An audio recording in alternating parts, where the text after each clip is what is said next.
Asisten 2 Bidang Perekonomian dan Pembangunan NTB, Fatul Gani mengatakan bahwa harga beras yang berfluktuatif selama 3 bulan terakhir disebabkan meningkatnya biaya produksi, bukan stok beras yang terbatas karena produksi petani mengalami surplus. Oleh karena itu, Pemprov NTB mengimbau para petani untuk menghentikan ketergantungan pada pupuk kimia dan menyeimbangkannya dengan pupuk organik.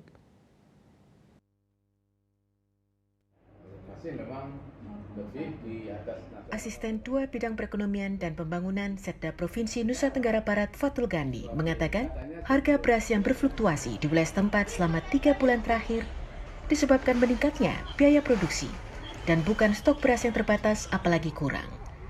Ia menjelaskan harga beras kualitas medium bergerak di sekitar Rp14.000 per kilogram dan Rp15.000 untuk kualitas premium. Angka ini naik Rp2.000 per kilogram dari harga normal.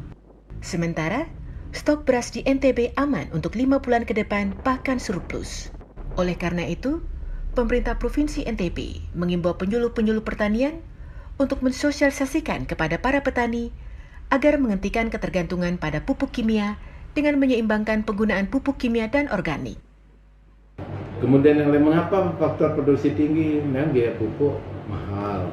Nah, sehingga kita gencarkanlah penggunaan pupuk berimbang antara organik dan anorganik, sehingga kita jangan terlalu tergantung pada pupuk kimia.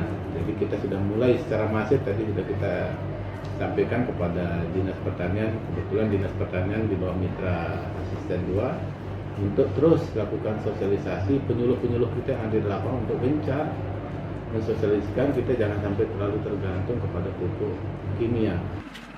Fatul Gani menambahkan, berdasarkan data yang dihimpun pihaknya, produksi petani di NTB hingga 25 Oktober 2023 mencapai 1,38 juta ton gabah kering giling dan diprediksi akan mencapai 1,4 juta ton hingga akhir tahun, atau bila dikonversi sama dengan 900.000 ton beras.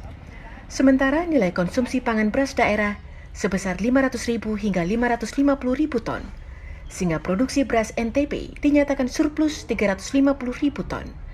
Dari Mataram, Nusa Tenggara Barat, Kusnandar, Kantor Berita Antara mewartakan.